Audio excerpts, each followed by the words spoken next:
नमस्कार दोस्तों, आज मैं आपको धर्मराज जी की कृपा की कहानी सुनाने जा रही हूँ। प्रेम से बोलिए धर्मराज जी की जय हो। बहुत पुरानी बात है। एक नगर में एक राजा राज्य करता था। वह बड़ा धर्मात्मा था। सारी प्रजा प्रसन्न थी। अन्य धन की कमी न थी। सारी प्रजा राजा से प्रसन्न रहती थी। राजा के 5 पुत्र थे। कन्या केवल एक थी। वह बहुत ही सुंदर और गुणवंती थी। सभी उसे बहुत प्यार करते थे। धीरे धीरे सारे राजकुमारों की शादी हो गई। अब राजकुमारी ही विवाह के लिए शेष रह गईं। बड़ी हो जाने पर सबको राजकुमारी के विवाह की चिंता सताने लगी, परंतु राजकुमारी का रिश्ता कहीं पक्का न हो सका। राजा इस बात से बड़ा ही चिंतित रहते थे। एक दिन उनके राज्य में एक महात्मा जी आए। प्रजा में खबर फैल गई कि यह महात्मा बहुत ही पहुँचे वाले हैं और भविष्य के बारे में सही सही बताते हैं। यह बात राजा तक भी पहुँच गई। राजा भी रानी और राजकुमारों सहित महात्मा जी के पास पहुँच गए और राजकुमारी के विवाह के बारे में पूछा। महात्मा जी ने बताया कि हे राजन, चिंता ना करें, राजकुमारी का भाग्य बहुत ऊंचा है। उनके वर के माथे पर आधा चंद्रमा होगा। किंतु महात्मा जी, ऐसा वर कहाँ मिलेगा? राजा बोले। महात्मा बोले, राजन, आप केवल कर्म कीजिए, फल परमात्मा देंगे। किंतु समय से पहले कुछ नहीं मिलता। जब कन्या के संयोग आएंगे खुद ही वर मिल जाएगा और आराम से महल में जाइए, चिंता चिता से भी बुरी है। महात्मा जी की बात सुनकर राजा के मन को बड़ी शांति मिली। सभी चिंता मुक्त हो गए। राजकुमारी भी मीठे सपने देखने लगीं। राजा ने पुरोहित को बुलाया और उसे वर ढूंढने के लिए 1 साल का समय दिया। राजा ने बताया, ऐसा वर ढूंढो जिसके माथे पर आधा चंद्रमा हो। अगर तुम अपना काम ठीक से नहीं किए तो पुरोहिताई छीन ली जाएगी। अपनी जरूरत का सामान लेकर पुरोहित निकल पड़ा। वर्ष भर वह कई राज्यों में भटकता रहा, पर कहीं भी ऐसा लड़का नहीं मिला जिसके माथे पर आधा चंद्रमा हो। पुरोहित का घूम घूम कर बुरा हाल हो गया। उसके बाल नाखून बढ़ गए, खर्चा पानी भी समाप्त हो गया। अब हालत यह हो गया कि जहाँ रात पड़ी वहीं सो गए। किसी ने खाने को दिया तो खा लिया। कुछ दिनों के बाद वह पुरोहित पागल सा हो गया। एक दिन पुरोहित जंगल में चला गया। जंगल के भीतर उसे रात पड़ गई। वह एक पेड़ के नीचे सो गया। आधी रात को शेर दहाड़ा तो उसकी नींद खुल गई। पुरोहित ने आंखें नहीं खोली। उसने सोचा अब तो मरना ही है। वह राम राम जपने लगा। तब तक शेर ने आवाज लगाई, पुरोहित जी, पुरोहित जी। पुरोहित ने आंखें खोली। सामने शेर खड़ा था। उसके माथे पर आधा चंद्रमा चमक रहा था। पुरोहित हैरान होकर उसे देखता ही रह गया। शेर ने फिर बोला, पुरोहित जी, जिसे आप खोज रहे हैं वो आपके सामने खड़ा है। केसर लीजिए और मेरे माथे पर तिलक कर दीजिए। पुरोहित हैरान होकर बोला, किंतु तब तक शेर बोला, पुरोहित जी, क्या हुआ?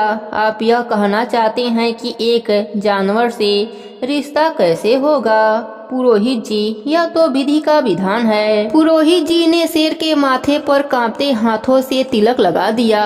पुरोहित ने कहा, महाराज, मैंने शगुन तो कर दिया। अब यह तो बताइए कि बारात लेकर आप कब आएंगे? शेर ने कहा, अगले महीने के पूर्णिमा को मैं बारात लेकर आऊंगा। इतना कहकर शेर चला गया। सुबह पुरोहित राज्य की ओर चल दिया। उसने राजा को सारी बात बताई। राजा ने जब सुना कि एक शेर मनुष्य की आवाज में बोल रहा है, वह भी आश्चर्यचकित हुए। जब राजकुमारी ने सुना तो वह अपने पिता को समझाया कि चिंता ना करें, संयोग को कोई भी टाल नहीं सकता। दिन बीते, पूर्णिमा आ गई। महाराज जब आए तो शेर के दहाड़ों से सारा नगर कांप उठा। सारा राज्य डर गया, पर किसी को कोई भी नुकसान न पहुंचा। आधे चांद वाले शेर के साथ राजकुमारी का विवाह हो गया। राजा ने बहुत सा सामान देकर राजकुमारी को विदा किया। जब बारात जंगल में पहुंची तो शेर ने राजा द्वारा दिया गया हाथी, घोड़े, नौकर, चाकर, सामान सहित सबको वापस जाने के लिए कहा। सभी चले गए। अब शेर ने राजकुमारी को पीठ पर बैठाकर घने जंगल में गायब हो गया। जब सब वापस आ गए तब राजा और रानी चिंतित हो गए। कुछ समय बाद रानी ने बेटी का समाचार जानने का अनुरोध किया। अब पुनः पुरोहित को बुलाया गया। राजा ने कहा, राजकुमारी का सुख शांति लेकर आओ। आते वक्त कुछ निशाने भी लाना ताकि हमें विश्वास हो जाए कि राजकुमारी प्रसन्न है। पुरोहित फिर उसी जंगल में जा पहुंचा। वह सोचने लगा कि क्या पता शेर राजकुमारी को खा गया हो। अब मैं संदेशा कहां से दूंगा, मुझे भी खा ले तो अच्छा है। पुरोहित एक पेड़ के नीचे सो गया। आधी रात हुई तो शेर की दहाड़ सुनकर पुरोहित उठा। पुरोहित ने सामने उसी शेर को देखा। शेर ने कहा, बताइए पुरोहित जी, कैसे आना हुआ। पुरोहित ने कहा, दामाद जी, मैं राजकुमारी का समाचार लेने आया हूँ। शेर ने कहा, पुरोहित जी बैठिए मेरी पीठ पर। पुरोहित डरते डरते शेर की पीठ पर बैठ गया। कुछ समय के बाद पुरोहित को एक बड़ा ही सुंदर नगर दिखाई दिया। ऊंची ऊंची इमारतें थी। वहाँ की स्त्रियां परियों की जैसी थीं। पुरोहित ने ऐसे सुंदर जगह पहले कभी नहीं देखे थे। उसे लगा वह स्वर्गलोक में आ गया हो। शेर ने कहा, वह जो सामने महल दिखाई दे रहा है, आपकी राजकुमारी वहीं मिलेंगी। इतना कहकर शेर गायब हो गया। पुरोहित महल में पहुंचा।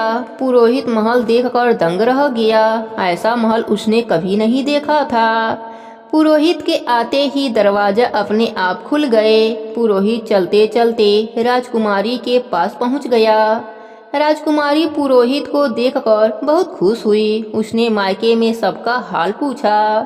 पुरोहित की खूब सेवा करी। पुरोहित ने कहा, बेटी, हम सोचते थे शेर तुम्हें खा जाएगा। तुम्हें सही सलामत देख बड़ी खुशी हो रही है। राजकुमारी ने बताया, पुरोहित जी, यह शेर नहीं धर्मराज जी हैं। अपने वास्तविक रूप में यह धरती पर नहीं जाते, इसलिए शेर बनकर जाते हैं। मैं अपने कर्मों से भूल गई थी, इसलिए मेरा जन्म धरती लोक पर हुआ था। आप इस समय धरती पर नहीं बल्कि स्वर्ग लोक में हैं। राजकुमारी आगे बोली, यहाँ मनुष्य रात ठहर जाए तो उसका वापस जाना नहीं हो पाता। अतः मैं संदेश लिख देती हूँ, आप मेरी निशानी भी ले जाइए। मेरी विनती है, दोबारा कभी भी इधर मत आइएगा। राजकुमारी ने पत्र लिख दिया और माँ के दिए कंगन बाजू से निकालकर निशानी के रूप में दे दिया। इसी समय धर्मराज जी शेर का रूप धारण करके आए। उन्होंने कहा, चलिए पुरोहित जी, आपको जंगल तक छोड़ आऊं। शेर ने पुरोहित को पीठ पर बैठाया और जंगल में छोड़ दिया। राजमहल पहुंचकर पुरोहित ने सारा किस्सा सुनाया। सभी हैरान हुए। राजकुमारी की निशानी और पत्र राजा रानी को दे दिया। सबको विश्वास हो गया कि पुरोहित राजकुमारी से मिलकर आया है। राजा ने पुरोहित को इनाम दिया। राजा रानी बहुत प्रसन्न हुए कि उनकी बेटी वहां खुश है। राजकुमारी ने पत्र के अंत में लिखा था, यह सब लेने देने के संयोग होते हैं, संयोग को कोई भी मिटा नहीं सकता। मेरा आपके साथ अब इतना ही संबंध था। आप सबने मेरे कारण बहुत दुख झेले, मुझे क्षमा कर देना। संयोग को कोई मिटा नहीं सकता।